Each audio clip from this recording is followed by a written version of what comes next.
en el catolicismo y en no solo doctrinariamente, sino socialmente, hay una, hay una tremenda admiración por ese ser humano que se llama el campesino. Pero cuando nos volvemos modernos y comenzamos a pensar que no es el campesino, sino otro ser humano que se llama el obrero, y que el proletario él sí encarna yo no sé qué cosa, y el otro es un ser atrasado, un ser analfabeto, un ser demasiado tradicional, medio bruto, medio lento. Es decir, cuando comenzamos a llenar al campesino de eso que tiene que ver con eso, cuando dejamos de ser católicos culturalmente, ideológicamente,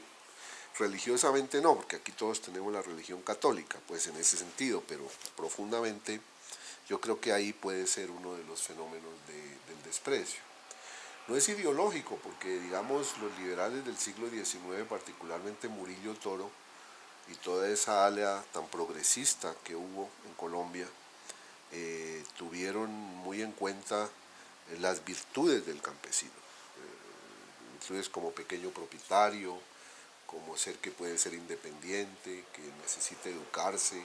que necesita la tierra para realizarse como ciudadano, es decir, todos esos principios que se van olvidando, pero por el otro lado el país sí se secularizó muy rápido y en los costos de la secularización social yo creo que está un desprecio por lo que consideramos tradicional y el campesino eso sí sigue siendo, no quizás no el de ahora, pero el campesinado hasta hace muy poco hay la imagen de un ser demasiado pasivo y tradicional, que no lo es, creo yo, pero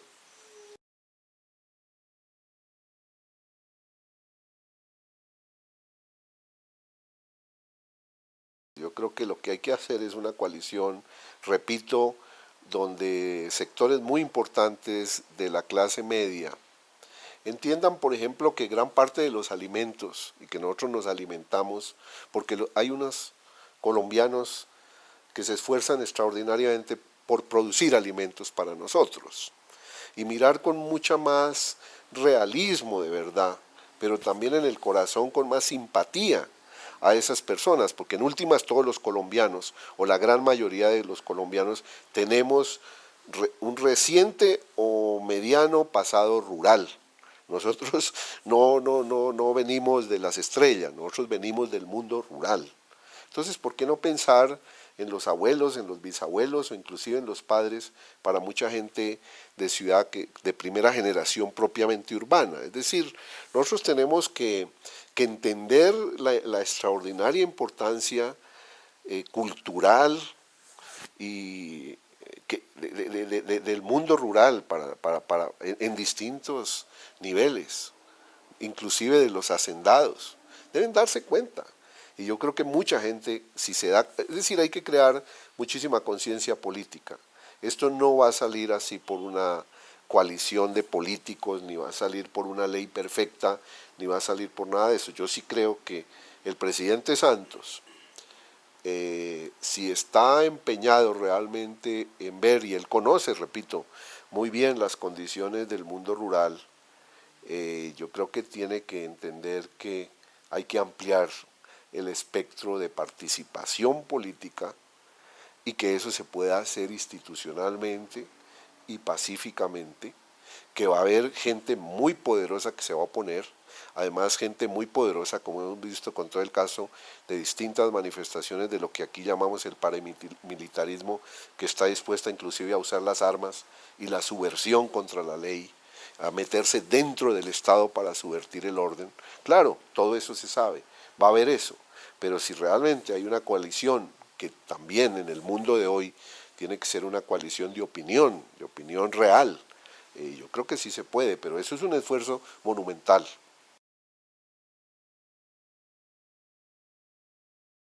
La cosa es muy compleja, francamente. Yo creo que sí ha habido momentos en Colombia y puede haber pequeñas zonas de la geografía colombiana donde hay una relación muy clara, además de varias generaciones,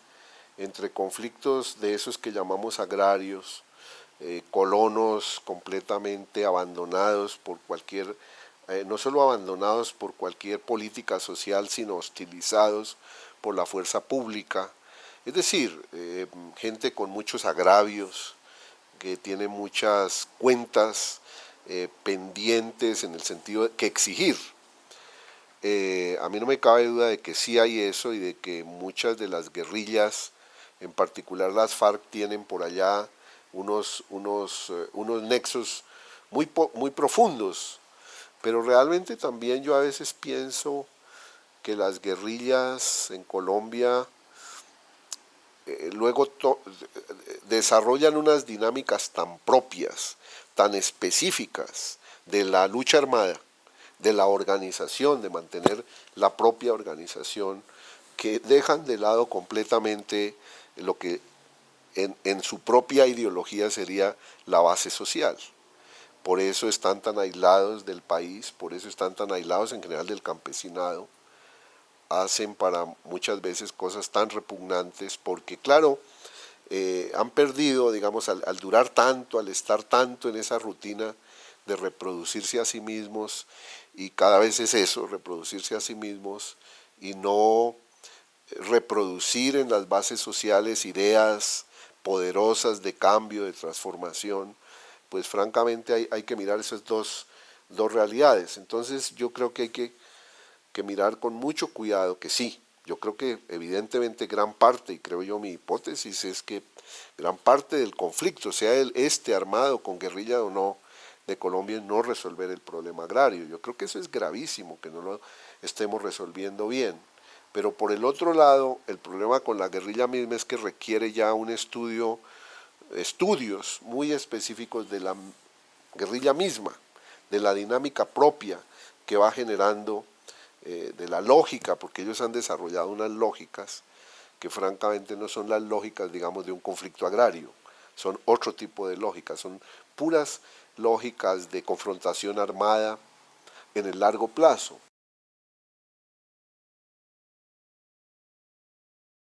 Cuando sale a la publicidad la figura de Juan Valdés que vende café, pues para vender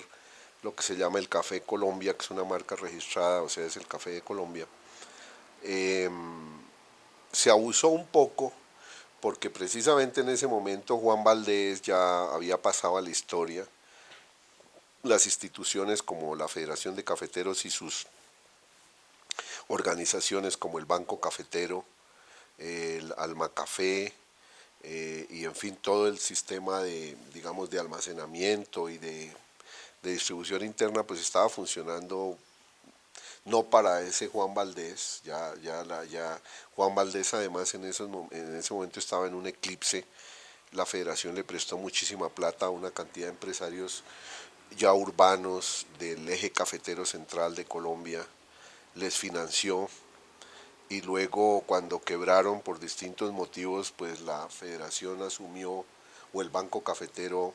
asumió, digamos, esas deudas de alguna manera. Claro, en formas legales muy complejas, pero eso fue lo que ocurrió. Pero claro, en el mundo, pues si hay un campesino que con su sudor, su mulita, saca con grandes dificultades el café, pues qué bueno. Y sin embargo ya ese caficultor que fue cierto en Colombia en la primera mitad del siglo XX o por ahí hasta los años 60, incluido parte de esa década,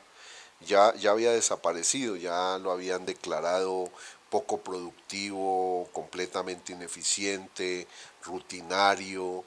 poco dispuesto a aceptar los paquetes tecnológicos modernos. Ya además por el acuerdo de cuotas le estaban diciendo a ese caficultor que se saliera de la caficultura, que se pusiera a sembrar piña, que se pudiera a sembrar papaya o otras cosas. Es decir, en ese momento la federación no estaba en eso. Entonces, de nuevo, hay ahí como una insinceridad, es una manera de presentar una imagen que claro vende y me parece muy irónico que este hombre que sí ha sostenido desde el siglo XIX hasta ahora ese pequeño caficultor con su trabajo, sus malos ingresos, porque esa es la otra cosa que mostró el profesor Corey. Aquí muy bien, Lachlan Corey mostró que el ingreso de un campesino medio de Colombia, él hizo ese estudio creo que en el año 63, es muy inferior, pero por muchas veces al ingreso de un obrero más o menos promedio de una ciudad colombiana. Entonces, ¿cuál era el tema de que un caficultor con su propiedad, con su todo esto, era como una clase media rural? Bueno, próspera en ningún caso, realmente estaba mal alimentado, no comía bien, no vestía, no tenía una vivienda adecuada, todavía su vivienda no era de piso moderno, sino de piso de tierra, es decir, a veces no tenían los elementos básicos. En fin, muchas carencias para esta familia caficultora en relación con la idea que se estaba vendiendo de que era este Juan Valdés. Entonces por eso yo creo que es muy fácil ironizar un poco y decir, hombre, mire, esto no es de Juan Valdés. Luego, posteriormente, cuando toda esta gente, este empresariado entró en quiebra, sí, de nuevo subió un poco Juan Valdés o este pequeño productor, pero evidentemente a la larga es muy difícil porque las políticas de la federación no van francamente para él, van para otro tipo de empresarios.